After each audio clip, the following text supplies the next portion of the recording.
The moment the folder slid across the table, I knew what was inside. It wasn't paperwork, it was betrayal. Neatly typed, double-spaced, signed in advance. Mom sat across from me in that polished conference room like a queen at war. Her lawyer on her right, my uncle on her left, pretending to be neutral. Their eyes had the same shine, like predators mid-hunt. She smiled. "We just need you to sign, honey. It's a simple adjustment to the trust." I smiled back. "Funny," I said, laying my own folder on the table. "I brought my own." Then the door opened, and my attorney walked in. The room fell silent. It wasn't always like this. Once she used to braid my hair and kiss my forehead when I had nightmares. She packed my lunch, told me I was her smart girl, the one who'd make something of herself. And I did. Law school, business ownership, independence. Dad passed when I was 21, left me the lake house, the land, and a portion of his company shares directly to me, bypassing her. He knew her appetite for control. He left it clean. I thought she'd accept that. Instead, she waited, then struck.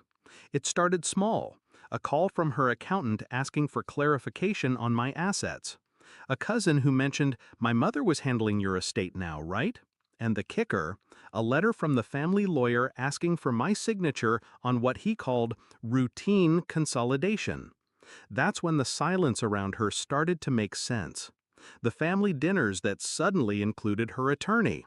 The stories about me being too busy to manage real property, how she was just helping. She wasn't helping, she was moving pieces, and I was her checkmate. Until I flipped the board. I didn't confront her. Emotion makes noise. I made moves. First, I hired my own counsel, someone quiet, surgical, cold-blooded, the kind who could slice through any clause she buried in fine print. Then I audited everything Dad left me, not just the will, the titles, the shareholder agreements, the land surveys. Turns out she'd been working to quietly shift authority of the trust into her hands, claiming I was mentally unfit to manage financial matters due to extreme stress. She even submitted a sealed affidavit, said I had breakdowns, anxiety, paranoia. Interesting, since I hadn't spoken to her in months. We traced everything. Her attempts to reallocate funds, the meetings she had with her lawyers, the subtle intimidation, freezing my accounts, sending letters implying legal action if I didn't cooperate. She thought I'd come unprepared. She thought she still knew the little girl she raised. She didn't realize that girl had grown teeth. So when she invited me to the family meeting at the law firm downtown, I agreed. I dressed simple, no jewelry, no theatrics. Let her think I was walking into a trap. She played it sweet. "Just clearing up legal loose ends," she said. Her lawyer handed me a pen. I didn't even look at the document. I said, "Funny, I brought my own." And when my attorney walked in, everything changed. He laid out the documents like a surgeon preparing scalpels. A motion to dissolve her claim of mental instability, backed by psychiatric evaluations, doctor testimonies, and surveillance records showing her spreading falsehoods. A petition for full control of my inheritance, under a clause in the trust that activated upon evidence of manipulation. And the nail in the coffin, evidence she'd siphoned funds from the trust into a private account in the Caymans.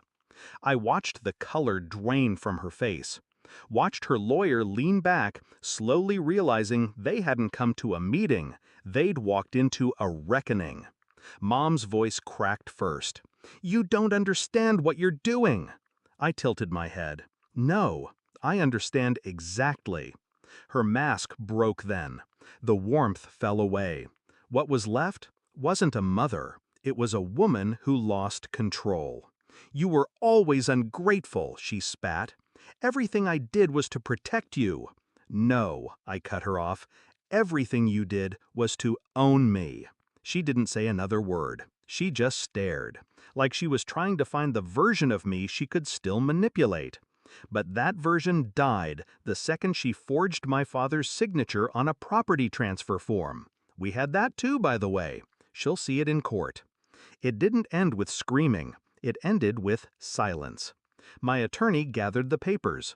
Hers asked for a recess. I stood up, looked at her one last time. "You had a daughter," I said quietly. "Now you have an opponent." Then I walked out. 3 weeks later, the judge froze her access to the trust. She lost control of the company shares. The Cayman account was reported. She'll probably get indicted.